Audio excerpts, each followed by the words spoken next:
one thing that has been on my mind recently is the evolution of arcades. And arcades were a big thing when we were growing up, and a big thing for the previous generation as well. And they kind of died out with malls in a big way. I think that they did. My big arcade that I went to when I was growing up was in a mall. Yeah. You went there, you played at the arcade. The movie theater was relatively close to that, and if it wasn't, it didn't matter, because when you're a kid, that's one of the things you go to at the mall, and you throw quarters in. Well, I mean, there used to even like there was a gas station like quarter mile from my house. We used to walk down there and play Street Fighter. Yeah. So like it wasn't just arcades. Like arcade machines. Yeah. Were like in little pockets, big pockets. Like they were everywhere, and now they're just not. And I think part of that is, I mean, you have the home video game market exploded. Yeah. And you had a gap where previously, I was discussing this with a friend of mine this weekend, because I went to Cidercade this weekend, and I was discussing with a friend of mine. We were playing, or Whitney was playing Moonwalker, the Michael Jackson game, and we were talking about how the fluidity of that game at the time was insane. The fact that you could hear him scream "woo" like in the game, and it sounded pretty close to Michael Jackson. If you were playing on a home console, there's no way it could do that at the same time. And I think what happened was the arcade was the place not only to compete, to meet people, but also you could not play games like this, like Tekken, when Tekken came out. Yeah. And a lot of these games that the graphics were just way too intensive. The gap closed on that. And now the games that you play in an arcade can be emulated easily on a PC, or they're already on PC. And I think that's why arcades, the modern arcade, as most people know it, like Dave & Buster's and many others, have moved to the cell phone quasi games that I hate, because you have something like this that can play those games, play all of them. So you're giving them a larger version of it, or maybe a better version of it in some cases. But we moved away from traditional gaming in an arcade setting. The main thing that popped up in between, the arcade glory days and now, the thing that kind of held it together was like you were talking about, Dave & Buster's and stuff, but also at like whenever you go to a mini golf place, there's probably going to be an arcade there. Lots of things for tickets and stuff like that. I was actually looking at arcade machines, and like there's one that I played that was like, oh, it's 4D. It's like, ooh, you travel through time? It's a fourth dimension. Don't try to tell me that blowing air in my face is a fourth dimension. Yeah. But yeah, like that arcade machine was like $35,000. And like, it's the one that measures your pulse. Yeah. So like, arcade games originally were a lot cheaper to make, and it was easier. You could swap a lot of stuff out, like Mario Brothers arcade machines were actually Donkey Kong machines, and like there were some where like the monitor was turned sideways and stuff, and like there's all kinds of weird things. But like for the most part, they mass produced the arcade machines, and then you just throw another card in there. Yeah, and that was what it was. That was how you switched them out, and you couldn't be playing this game that measures your pulse. You can't turn that into a TIE Fighter game easily. Yeah, and so as it got more gimmicky, I think that the cost of the actual machine development skyrocketed because they were trying to figure out how to make this work. The Star Wars, there's a Star Wars quasi VR game. It kind of the screen wraps around you and you're in a little bubble. Yeah, and those again, it's a great game, but the price tag on that again is very high. Yeah. But one thing that we've noticed a surge in, and it's definitely hitting us as a demographic, is the rise of the barcades. No trademark infringement needed on there, intended on there. Barcade is a thing. Freeplay Arcade. Yeah. Cidercade, which I went to this past weekend. The idea being, you pay as you get in instead of paying per play. You pay $5-10 or whatever it is. Yeah. You go in, you play however much you want. which means they get the cost out of that. Now, you're a captive audience as well, so a lot of these places will have food and beverage while you're there, which is one of the things that Dave & Buster's makes more off of. I mean, they have you pumping money into the games, but the average takeaway for Dave & Buster's, they make more off their food and drink than they do off the games, because you're there playing and you order a handful of alcoholic drinks and it racks it up. Cidercade, the thing for them, they don't have food, but they have all kinds of ciders. So they don't have... I made that mistake. See, I like cider. I didn't make that connection when I went in. And I walked in, I met Whitney there, I got my wristband, he said, "Do you want anything to drink?" And I was like, I don't know, like a Blue Moon? And he was, and immediately, like, the guy, started to smile. He was about to do his thing. And Whitney and our friend Christina were like, "No, they just have ciders. That's all they have." I'm like, "Oh." See, I love ciders, so I'm about that. I'm like, okay, what do you guys recommend? Because they make their ciders. Yeah, so, there's a brewery there. So they make, I had a peach hibiscus cider, which was really tart, but really good. And some of them were more on, some of them were, obviously a lot of sours and everything, but I mean, I really liked it. And the games that they had were the gamut of, they had what was it, Galaxia, they had Space Invaders, they had the Simpsons arcade game, they had a whole row. They have a Fighters row, which is all Tekken, Mortal Kombat, WWE, all these one-on-one fighting games. One interesting thing about that, specifically with the Fighters, because in the day you would put your quarter up on the screen. That was how you reserved your place in line. And so I think that this kind of allows the community to police itself and be like, look, everybody knows that when you lose, you step back, and then somebody else steps up and you challenge people or whatever. If there's a small group, you may turn to the other person and say, "Hey, can I get just one more?" Yeah. If it's a small, but if there's a line, but I appreciate the idea I don't do that of allowing us. Well, no, I wouldn't either. You're a tool if you do that. But I like the idea of this being a community. We are here, we're enjoying the games, and we are patronizing via drinks. Yeah. The big thing that I loved about this, because I saw all these retro games and I was really loving it, and then I saw a game called Killer Queen.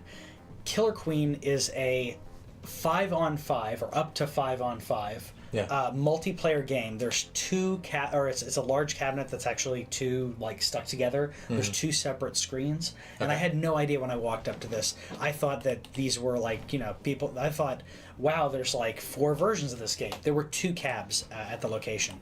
So while you're playing, you either play one of the little worker bee things, the little workers, or you play one of the queens. The queens are the ones flying around right now. You can upgrade your worker. If you take one of the little tiny things, you can make it a warrior, and then you can attack. The queens and the warriors, it is totally joust. You fly around, you try to kill it, and there's 3 ways to win this game. You either ride the snail, as you can see on the bottom here. You ride the snail over to the goal on the other side. Yeah. But obviously it's really slow, so someone can kill you, as they just did there. Another way you can do it, as you see people are grabbing the little berries, it's called an economy win, where you gather more berries than the other team. Meanwhile, the warriors and the queen are trying to stop that. The other way to win is a military victory, which is you kill the queen 3 times. Yeah. So if you play this one-on-one, then each person has to play the queen. Someone has to play the queen, because otherwise it'd be too easy to kill. If you played a queen on one side and no one played a queen on the other, you have to defend. And the computer will take the part of any of the ones that are gray, which you don't see here because they're all playing. If they're a gray one, then they're actually being played by the computer. It's a little confusing because all of the little minions look the same. But it is ridiculously fun. Depending on how you're playing this game's going on a little bit longer than ours did. Economy and Snail go on to longer games. I happen to be playing with a military victory every single time. So in this case, the blue team won on that by getting all the berries. And the game, if you're playing military victory, the game could take 45 seconds. Or so. If you're playing Snail or Economy, it can take a while, but it's fun. We had 10 people all like, you know, yelling and trying to get whatever done. And because it's so quick and resets, you had a lot of people who are more casual gamers that just kept playing over and over and over again. It's very addictive because it reminds me of Joust and a little bit of Towerfall in regards to the multiplayer aspect. Yeah. Because you're not just playing with 2 people. You're playing with a huge amount of people, and you're all having to deal with each other. Yeah, and like it's really easy to get super focused because I didn't even notice that Gold was walking around killing all the queens. Yep. So depending on how you're on how they're doing, like you said, you may not realize what actually is going on here. So this is from one of the cabs. Someone's actually having to put in credits.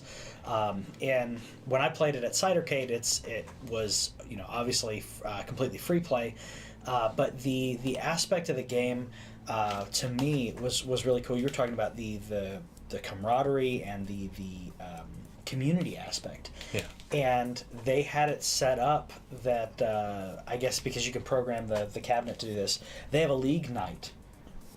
Where people come in and play this competitively, which I thought was great because this game lends itself to that aspect. You know, the other team that I was playing against decided to go all up, straight up military victory.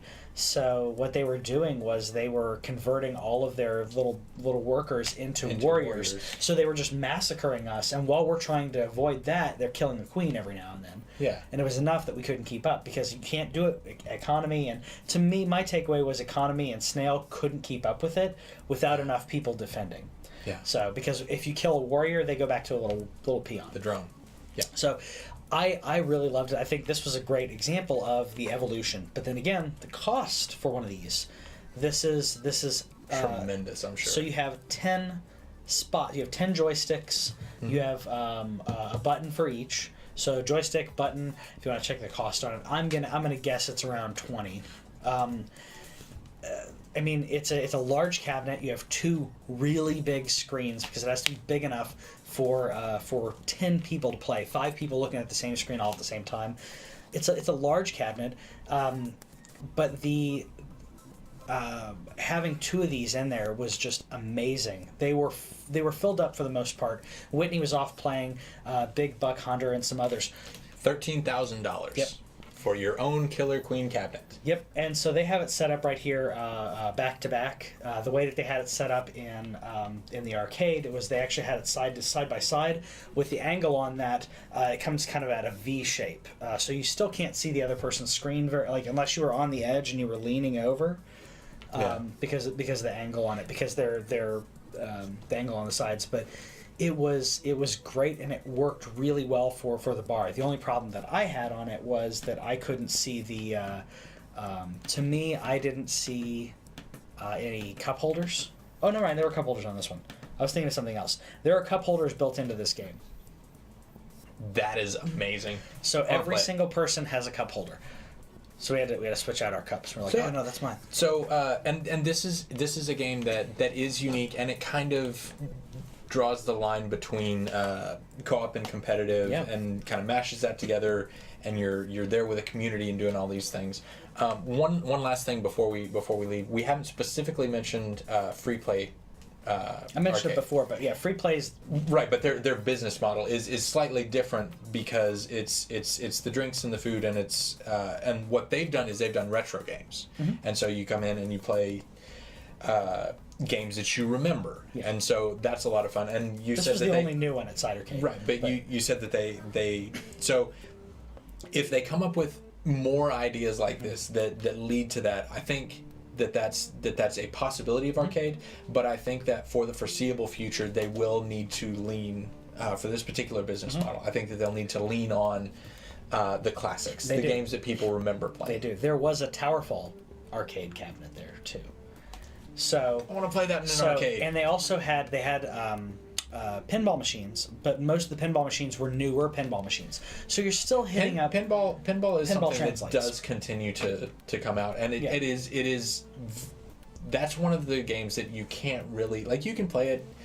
I mean, there's Zen Pinball and Pinball for the Vita and Pinball for your phone and everything, but the physical aspect of pinball is something that is required for the ideal experience, and so that's something else that I think could actually work. I think the games like this work in that setting though, because they still have that retro vibe. Yeah. You had people who were in their 40s and 50s running up to this game because they said exactly what you said. It's Joust. Yeah, I mean it's simple enough to jump in. It's hard enough. Easy to learn, hard to master. Yeah, it's great stuff. So let us know in the comments if you've been to one of these bars or a modern arcade with retro games. And let us know in the comments what your favorite one is. We'll talk to you guys later. Gauntlet.